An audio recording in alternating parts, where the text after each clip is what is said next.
આ મહિનાના એન્ડથી પિક્ચર ચાલુ થવા જઈ રહ્યું છે, ઓપરેશન સિંદૂર. એમાં પણ મારી ભૂમિકા છે.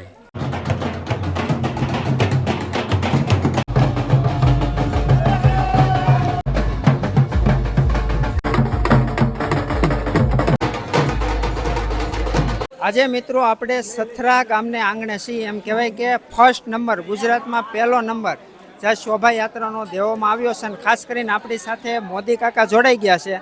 તો મોદી કાકા ક્યાંથી આવે છે, કેવી રીતે આ શકલભાઈ મિલતી જુલતી છે, એ સંપૂર્ણ માહિતી લઈ.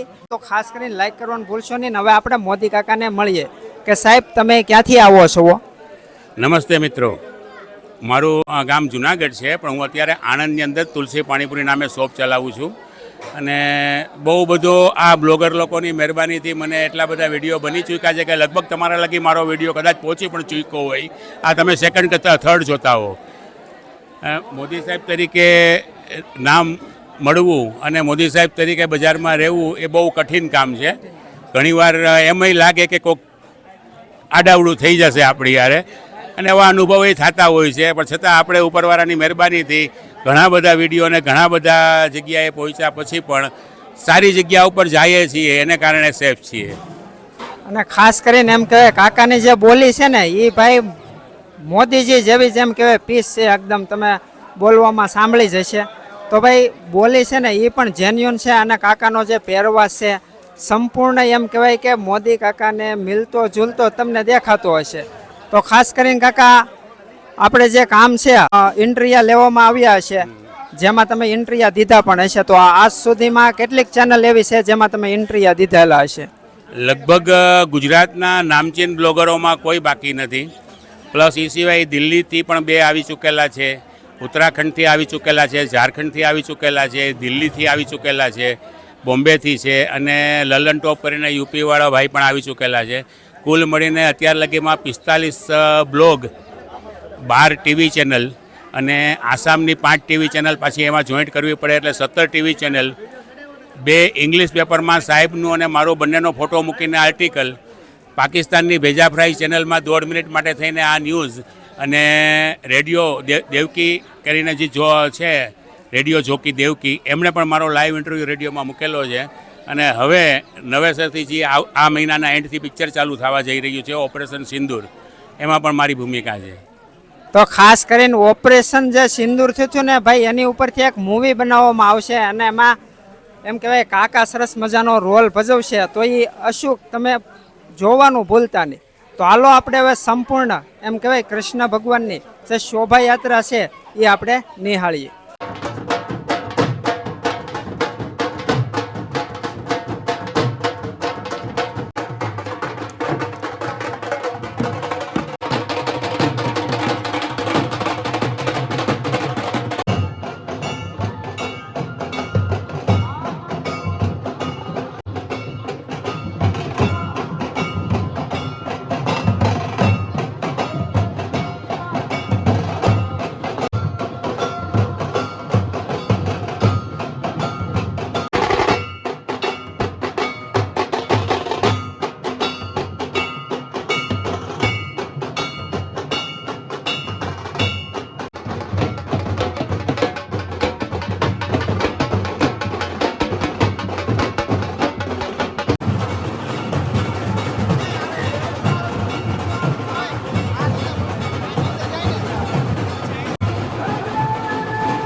નમસ્તે મિત્રો.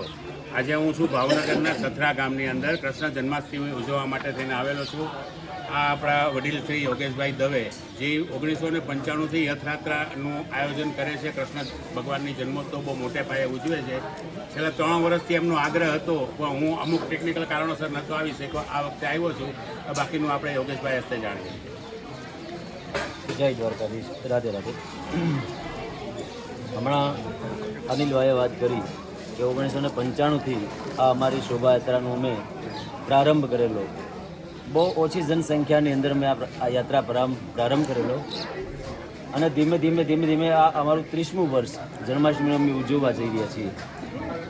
આજે જો અમે એમ કહીએ કે ગુજરાતની અંદર ગ્રામ્ય લેવલે પ્રથમ નંબર જો અમને મળ્યો હોય તો બધા જ્ઞાતિ, બધો સમાજ, બધા વર્ણના લોકોનો પ્રેમભાવ, બધાની એકતાના હિસાબે આજે અમે આ લેવલ સુધી પહોંચી શક્યા છીએ. આજે હરેક આજુબાજુના ગામથી લઈને અમારા ગામની અંદરના હરેક યુવાનો, વડીલો અને બાળકો બધાનો ખૂબ સારો એવો સહકાર અમને આ યાત્રાની અંદર મળી રહ્યો છે. અને એથી વિશેષ તમારા બધા મીડિયાવાળાઓને પણ સપોર્ટ અમને ખૂબ સારો એવો મળે છે, જેથી કરીને અમારી યાત્રા દેશ વિદેશની અંદર પ્રખ્યાત થયેલી છે. તો જે આ યુટ્યુબના માધ્યમથી અમને જોઈ રહ્યા છે કે અમને સાંભળી રહ્યા છે એ તમામ મિત્રોને, અમારા વડીલોને, મારી માતાઓને મારી પ્રાર્થના છે કે આવો સથરા ગામની અંદર ક્યારેક અમારા ગામની યાત્રા માણો. ખરેખર તમારા બાળ બચ્ચા સાથે આવો, ખૂબ મજા આવશે અને આપણને જિંદગીની અંદર એક આ લાવો લેવા જેવો છે તો આપ સૌને લાવો લ્યો એવી આપ સૌને મારી પ્રાર્થના છે. જય દ્વારકાધીશ, રાધે રાધે.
G-Money.